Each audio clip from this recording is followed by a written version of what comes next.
Udah gitu anehnya 30 km laut dipagar, dari RT, RW, lurah, camat sampai presiden nggak tahu. Iye, lu buta. Itu adalah taktik strategi untuk memecah belah umat dan bangsa Indonesia. Kenapa? Presiden nggak boleh bilang dablek. Dablek itu monyet-monyet, maling-maling itu dablek, nggak sadar-sadar ya. Tapi percayalah, kami tidak akan ragu-ragu membela kepentingan rakyat Indonesia. Kami tidak ragu-ragu. Saya katakan, saya siap mati untuk bangsa dan rakyat Indonesia.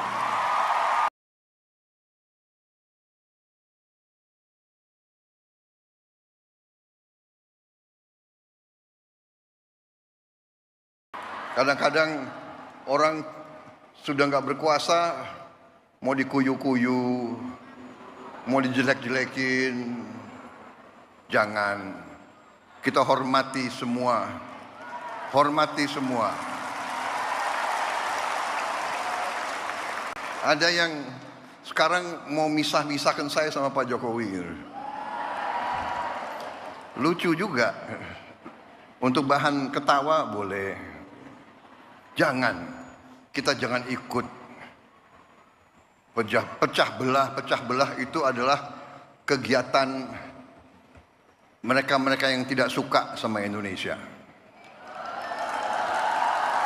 Dari ratusan tahun, diveda et impera itu adalah taktik strategi untuk memecah belah umat dan bangsa Indonesia. Gak usah dihiraukan. Saudara-saudara, banyak wartawan, saya nggak boleh cawe-cawe. Boleh nggak?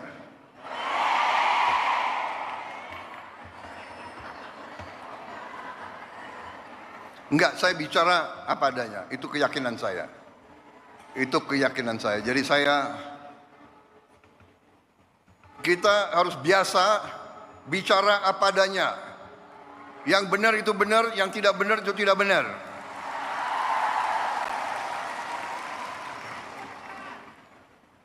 Matahari terbit dari timur, turun di barat. Kita harus bicara apa adanya. Jangan coba-coba merubah-rubah. Kalau saya. Jadi saya sebetulnya tidak mau panjang lebar karena saya memang grogi. Kenapa? Presiden nggak boleh bilang dablek. Dablek itu monyet-monyet, maling-maling itu dablek.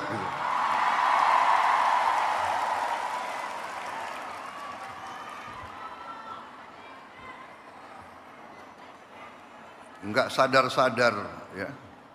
Tapi percayalah, kami tidak akan ragu-ragu membela kepentingan rakyat Indonesia. Kami tidak ragu-ragu. Saya katakan, saya siap mati untuk bangsa dan rakyat Indonesia. Tidak ada yang kebal hukum di Republik ini. Di bawah Presiden Republik Indonesia Prabowo Subianto, Gibran Raka Buming Gibran, dengan semua kabinet, tidak ada yang kebal hukum. Jangan coba-coba sombong, betul. Ini juga peringatan nih buat pejabat-pejabat Indonesia, jangan sombong, jangan sombong. Betul, betul. Baru kayak sedikit udah mager laut, Udah gitu anehnya 30 km laut dipagar, dari RT, RW, lurah, camat sampai presiden nggak tahu. Lu buta. Kacau tidak? Kacau tidak? Saya mau tanya, pagar 30 km tuh pendek apa panjang? Pendek apa panjang? Sekarang saya mau tanya, di pinggir laut kita ada petugas kita tidak? Ada tidak? Pengawas laut ada tidak? Apa iya mereka nggak tahu? Dia mau bodohin rakyat. Ditanya, ini bagaimana Pak? 30 km. Menteri ditanya, nggak tahu. Ngapain lu jadi menteri? Digaji mahal nggak tahu. Kacau tidak? Kacau tidak? Bukan nggak tahu, udah pada terima sogokan. Nah, diterima sogokan, dia nggak sangka kalau rakyat marah. Pinggir laut itu milik negara, bukan milik pribadi. Nggak boleh, saudara, orang main pagar laut. Sombongnya, sekarang begitu udah rame, apa dia bilang? Enggak, itu swadaya masyarakat, swadaya nelayan. Itu pagar harganya puluhan miliar.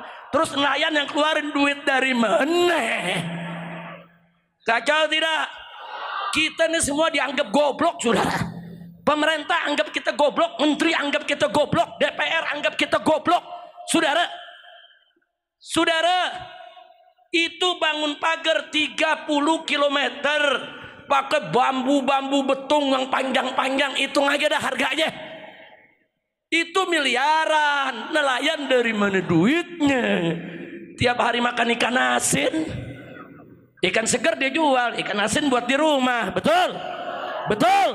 Jangan ngebodohin rakyat, saudara. Alhamdulillah nelayan yang jujur masih banyak. Nelayan yang jujur ngomong enggak, itu bukan masyarakat yang bangun. Bukan, itu pengusaha yang bangun. Nah, makanya saya mau ingatkan kepada pengusaha, khususnya 9 naga, jangan mancing kami marah. Nanti kalau kami umat Islam sudah marah, kalian 9 naga akan kami jadikan 9 cacing. Takbir. Siap berjuang, siap melawan mereka, siap cacingkan naga. Takbir.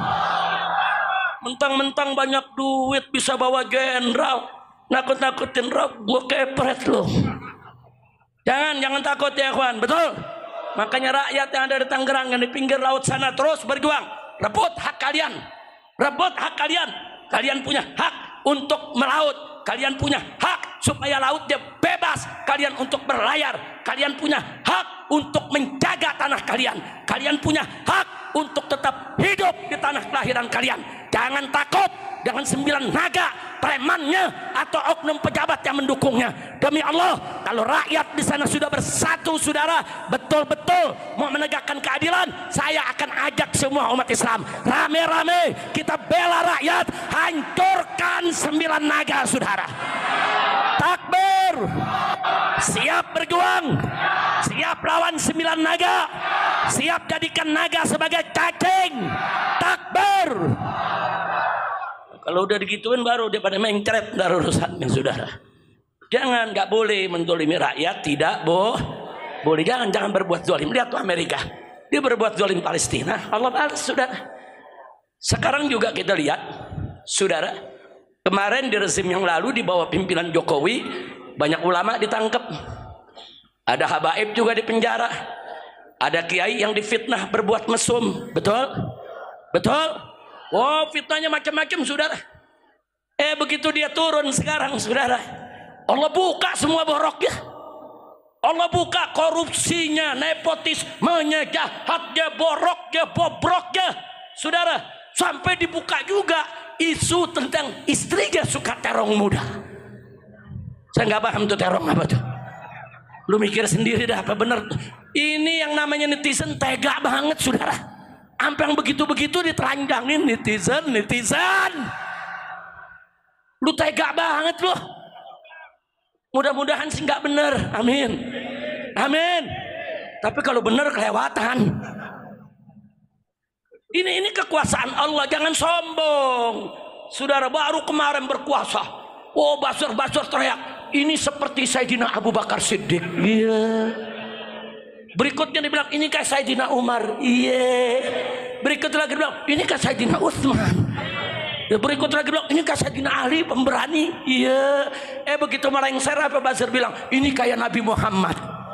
Pala lu bomenyan.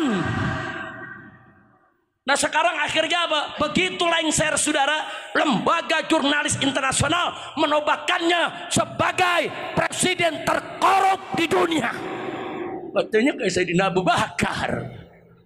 Sayyidina Abu Bakar mana ada korupsi? Betul? Saya tanya Sayyidina Abu Bakar Siddiq radhiyallahu anhu korupsi tidak? Sayyidina Umar korupsi tidak? Sayyidina Utsman korupsi tidak? Sayyidina Ali korupsi tidak? Nggak ada yang korupsi mau dibilang kayak sahabat Nabi. Masya Allah, kira-kira jelas gak? Lanjut.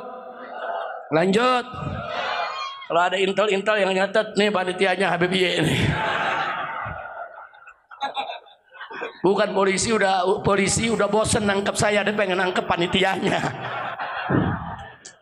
Bu, ini Habib Y ini foto. Alhamdulillah, enggak usah takut. Yang hak katakan hak, yang batil katakan batil. Setuju? Setuju? Nah makanya saya ajak umat Islam. Ada nanya, Beb, bagaimana nih Beb? Kok negara kacau begini Beb? Bagaimana nih Beb? Ini apa yang mesti kita lakukan? Saya bilang, tenang, nih buaya lagi ribut sama buaya. Kalau buaya sama buaya lagi berantem, lu jangan misahin, ntar lu digigit. Betul? Betul? Buaya sama buaya ribut, diamin aja, gelar tikar, tonton. Ya kan sekarang lagi pada ribut dia media, saudara. Main bongkar-bongkaran borok, bongkar-bongkaran korupsi, bongkar-bongkaran kejelekan, saling melapor ke polisi. Akhirnya apa? Maling nangkep maling, yang ditangkap maling, yang nangkep maling juga, saudara. Nah kalau begitu saya mau tanya, saudara, ikut campur apa nonton aja? Ikut campur apa nonton? Alhamdulillah, saudara, ini pertolongan Allah. Karena apa? Karena saya dengar kiai-kiai di pondok-pondok pesantren, di majelis-majelis taklim, umat Islam di masjid-masjid, di musolah-musolah, apalagi di tablik begini. Saudara, se-Indonesia, saudara, hampir tiap hari terdengar sholawat asghiril zalimin bit zalimin. Betul? Betul, di sini dibaca gak? Dibaca gak? Nah itu kan kita minta kepada Allah, asghiril zalimin bit zalimin, ya Rabb. Bikin sibuk orang yang zalim dengan orang yang zalim. Aduk mereka. Nah digobul oleh Allah. Sekarang ini saudara, buaya sama buaya ribut, anjing sama anjing saling gigit, serigala sama serigala saling serang, monyet sama monyet saling cakar-cakaran, maling sama maling saling tangkap. Ini doa siapa? Doa umat Islam. Siapa yang gobulkan? Siapa yang gobulkan?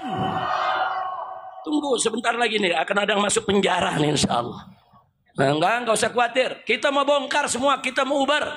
Siapa yang bertanggung jawab di KM 50, saudara? Siapa yang bertanggung jawab dengan semua korupsi yang ada?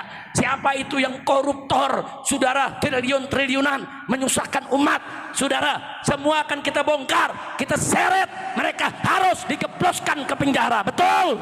Takbir. Prabowo waktu pertama kali dilantik, cakep pidatonya. Kita akan kejar semua koruptor sampai ke Antartika. Cakep, takbir. Takbir. Cakep gak ceramahnya? Cakep gak pidatonya?